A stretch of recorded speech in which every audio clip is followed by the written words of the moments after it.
नमस्कार दोस्तों, welcome to my new video. दोस्तों मैं आज बात करने वाला हूं कि लोग ईएमआई जो प्रत्येक महीना जो लगता है उससे लोग परेशान हो जाते हैं और ईएमआई के चक्कर में लोग कुछ उन्नति नहीं कर पाते हैं, क्योंकि उनको हर महीना ईएमआई पे करना पड़ता है। किसी का ईएमआई 10,000 होता है, 20,000 होता है, जैसे उनका इनकम होता है उससे उसका ईएमआई होता है। दोस्तों मैं उनसे बात करने वाला हूं, मैं इस वीडियो में बात करने वाला हूं कि लोगों की ईएमआई कितनी होनी चाहिए और उसके सैलरी के अनुसार उसकी ईएमआई कितनी होनी चाहिए। अगर उसका इनकम इतना है, कितना उसका इनकम रहे, उसका कितना उसका ईएमआई रहे, तो लोगों की जो आर्थिक स्थिति है, जो उसका इकोनॉमी है, उसका डाउन ना होए और उसकी जो फाइनेंशियल कंडीशन है वो बरकरार रहे। दोस्तों मैं इसमें बात करने वाला हूँ। हमारे इस वीडियो को लास्ट तक देखें और चैनल में नए हैं तो सब्सक्राइब जरूर करें। तो वीडियो को शुरू करें। ईएमआई से लोग परेशान हो गए हैं, क्योंकि लोगों को कुछ भी नया चीज़, अगर इलेक्ट्रॉनिक गैजेट हो गया, कोई भी अगर अपनी शौक पूरा करनी है तो ईएमआई पर लोग अपनी शौक पूरा कर रहे हैं। तो कहीं ना कहीं उनके फाइनेंशियल कंडीशन में ये बुरा प्रभाव पड़ता है। और ईएमआई से अगर आप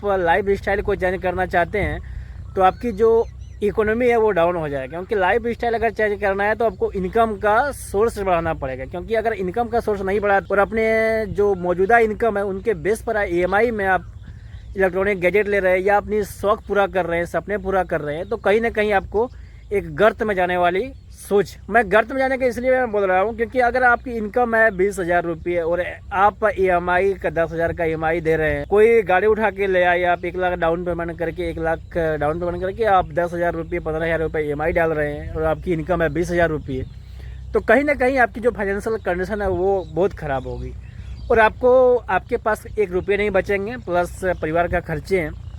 तो कहीं ना कहीं ईएमआई पर जो लोग आजकल अपनी शौक पूरा कर रहे हैं, अपने सपने पूरा कर रहे हैं, तो उसकी जो ज़िंदगी है बहुत ही कठिन गुजरेगी। तो दोस्तों मैं बात करने वाला हूँ कि ईएमआई आपको कितनी रखनी चाहिए, आपकी सैलरी कितनी होनी चाहिए और ईएमआई कितनी रखनी चाहिए। अगर आपकी सैलरी 1 लाख रुपया है मान लीजिए, तो आपका 20% ईएमआई में जाना चाहिए। मान लीजिए अगर लाख रुपया सैलरी है तो 20% हो गया 20,000 रुपये। 20,000 रुपये आपका सैलरी में जाना चाहिए, ताकि आपकी फाइनेंशियल जो कंडीशन है उसमें कुछ असर न पड़े। और प्लस 20,000 ईएमआई में गया, 20,000 रुपया बच्चे की स्कूल की फीस है और कई प्रकार के जो आपके घर के खर्चे हैं, लगभग 50,000 रुपये आपके महीने में चले जाते हैं। 50,000 रुपये आपके सेविंग हो, 50,000 रुपये भी लोग सेविंग नहीं कर पाते हैं, क्योंकि जितनी बड़ी लोगों की इनकम होती है उतनी लोगों के खर्चे भी होते हैं। तो बहुत सारे लोग सोचते हैं कि अगर मैं 1 लाख कमा रहा हूँ तो मुझे ये सामान लेनी चाहिए, मुझे आईफोन रखनी चाहिए, मुझे 25 लाख का गाड़ी रखना चाहिए। जो इकोनॉमी है वो डाउन होने वाली है और आपकी जो आर्थिक स्थिति है वो खराब हो जाएगी। इसलिए दोस्तों अपने सैलरी के अनुसार अगर अपनी शौक पूरा करनी है तो आपको इनकम बढ़ाना पड़ेगा, तभी आपकी शौक पूरे होंगे। अगर आप लोन में कुछ उठा के ले आएंगे, जैसे बहुत सारे लोगों को आजकल आईफोन चमकाने का शौक है, लोग लाइन में लग रहे हैं और ईएमआई पर लोग आईफोन ले रहे हैं। आईफोन 16 प्रो मैक्स जो आया था अभी, तो बहुत सारे दिल्ली में लोग लाइन में लगे हुए थे 24 घंटे और आईफोन लेने के लिए। तो बहुत सारे लोग ईएमआई पे आईफोन ले रहे थे।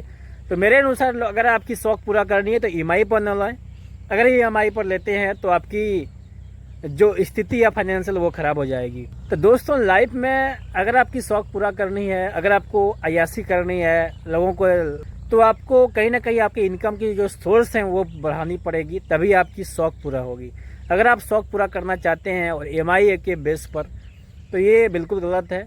और लोग को दिखावे के ज़िंदगी में मत जिए, क्योंकि दिखावे के कारण बहुत सारे लोग गरीब रह जाते हैं और दिखावा के चलते बहुत सारे लोगों के पास सेविंग भी नहीं रहता, क्योंकि पैसे आते हैं और मंथली के अंत होते होते उसका पैसे जीरो हो जाते हैं, उसके अकाउंट खाली हो जाते हैं। 90% लोगों का ये कहना है, 90 एक सर्वे के अनुसार, टाइम्स ऑफ इंडिया के अनुसार 90% लोगों का जो सैलरी है वो महीने के 20 तारीख के अंत तक में ख़त्म हो जाते हैं।